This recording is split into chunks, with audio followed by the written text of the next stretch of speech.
There's some real money in the room.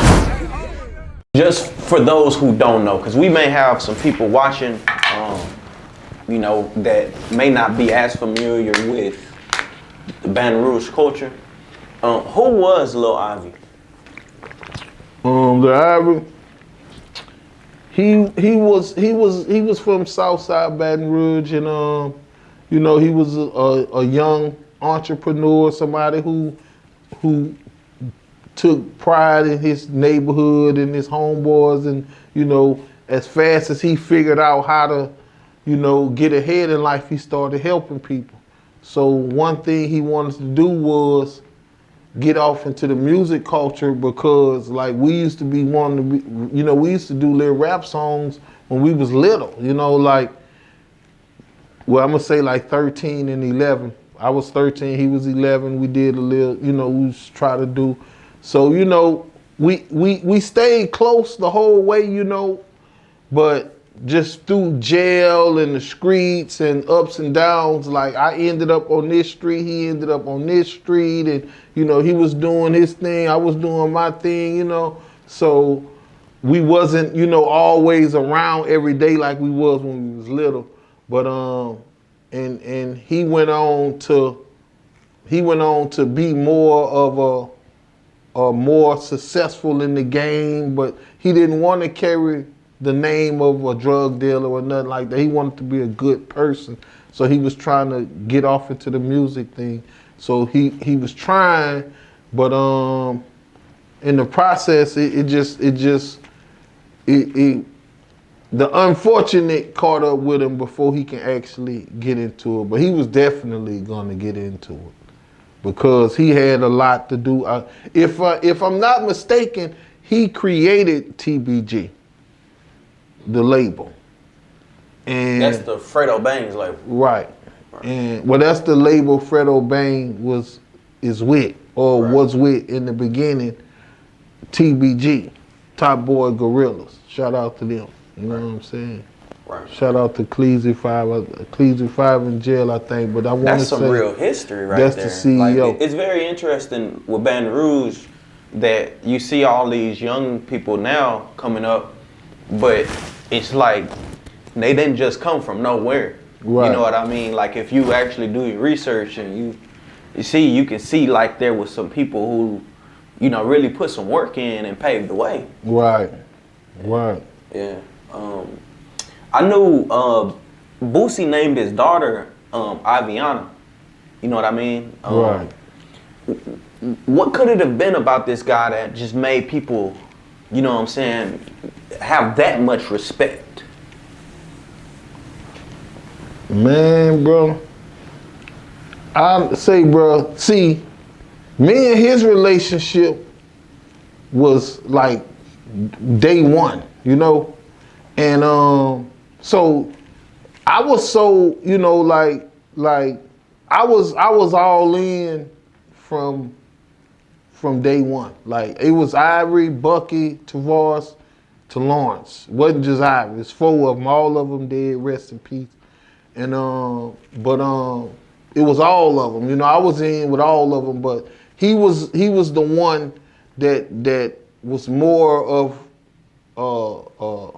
he was more of the guy, you know.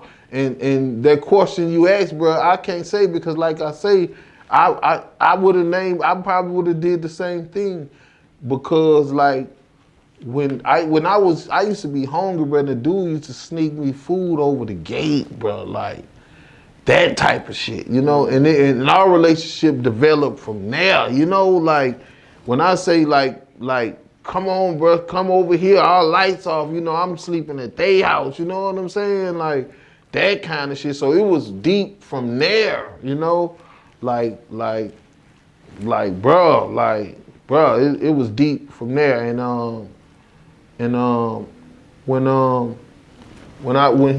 he heard that I was dealing with Boosie, he was happy, he was proud. But once he realized I wasn't getting paid like I was supposed to, he felt some type of way. He was like he was gonna try to make that work. So what he did was, somehow him and Boosie got real close real fast because all this took place while I was in jail.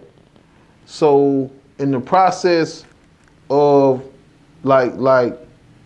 but see now that Ivory josing me the whole way. So I'm knowing every step of the way what's going on. Now I know more what's going on now with Trill than I knew at any point because Ivory was dealing with Boosie at this point. So what is josing? Like doing time in jail, like just doing it, time passing, like doing a bid instead of just being in jail, you know? So you know, and when somebody jokes you, that mean they sending you pictures and money orders and letters. So, you know, he doing that the whole way. So I'm seeing the progress he making with Ivory. But at the same time, I know the situation, but Ivory waiting on me to come home to be his ghostwriter for his side of the CD that he's gonna make with Boosie. Right. So when I come home, that process was being stalled and delayed, and you know that I was uncomfortable about that, and I was like, you know, I knew the situation that was putting Boosie in because he was trying to honor what he was doing because he was making the big moves and he was committed to Trill, and you know this was, you know, it was still, you know, looking. You know, the future was still bright at that point. So, you know, what he was doing was, you know, he was like, I don't know.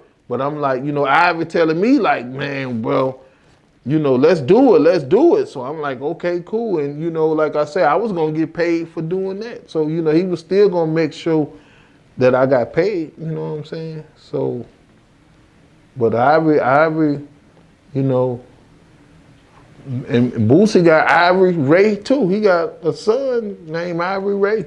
So it ain't just Ivory Hunter. And I don't even I don't know, bro.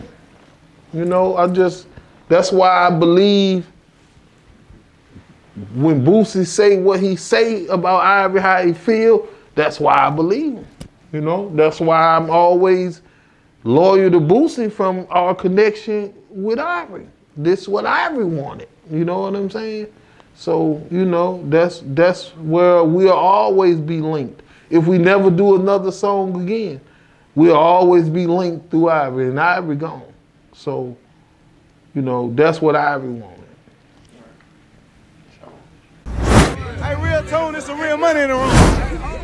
Man, but before I go where I want to go,